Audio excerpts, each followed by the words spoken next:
এডিআৰিৰ পৰীক্ষাসমূহ কেতিয়া অনুষ্ঠিত হ'ব সেই বিষয়েও মোক প্ৰশ্ন কৰে। আজি আমি সেই বিষয়েও এখন বৈঠক কৰিছিলোঁ। এডিআৰিৰ আসাম ডিৰেক্ট ৰিক্ৰুটমেণ্ট এক্সামিনেশ্যন, যাক আমি চমুকৈ এডিআৰি বুলি কওঁ, এডিআৰিৰ গ্ৰেড 3 পোষ্টসমূহৰ পৰীক্ষা 15, 22 আৰু 29 ছেপ্টেম্বৰত অনুষ্ঠিত হ'ব। মই আকৌ এবাৰ কৈছোঁ যে গ্ৰেড 3 পোষ্টসমূহৰ বাবে ইণ্টাৰভিউ 15, 22 আৰু 29 ছেপ্টেম্বৰত অনুষ্ঠিত হ'ব। এই পৰীক্ষা এইবাৰ লোকসেৱা আয়োগে পতা পৰীক্ষাৰ আৰ্হিত হ'ব।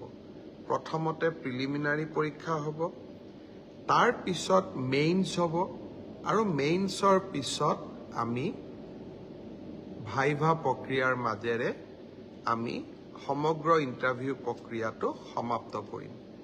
প্ৰিলিমছ এক্সাম তৃতীয় শ্ৰেণীৰ পদসমূহৰ বাবে 15, 22 আৰু 29 ছেপ্টেম্বৰত অনুষ্ঠিত হ'ব। আজি আমি জুলাই মাহত আছোঁ। মই আশা কৰিম যে আমাৰ শিক্ষাৰ্থীসকলে, চাকৰি প্ৰাৰ্থীসকলে যাতে পঢ়া শুনা আৰম্ভ কৰে। ঠিক সেইধৰণে চতুৰ্থ শ্ৰেণীৰ বাবেও আমি একেটাই ব্যৱস্থা হাতত ল'ম। প্ৰথমতে প্ৰিলিমছ, তাৰপিছত মেইনছ আৰু তাৰপিছত ভাইভা ভচি।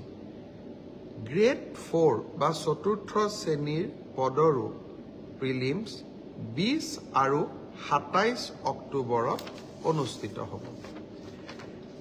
আমাৰ গ্ৰেড 3ত প্ৰায় 7,500 পোষ্ট আছে আৰু গ্ৰেড 4ত প্ৰায় 4,500 বা আৰু অলপ 100-200 বেছি, ইমানখিনি আমাৰ পোষ্ট খালী হৈ আছে। এটা স্বচ্ছ নিযুক্তি প্ৰক্ৰিয়াৰ মাজেৰে আমি এই পদখিনি পূৰণ কৰিম।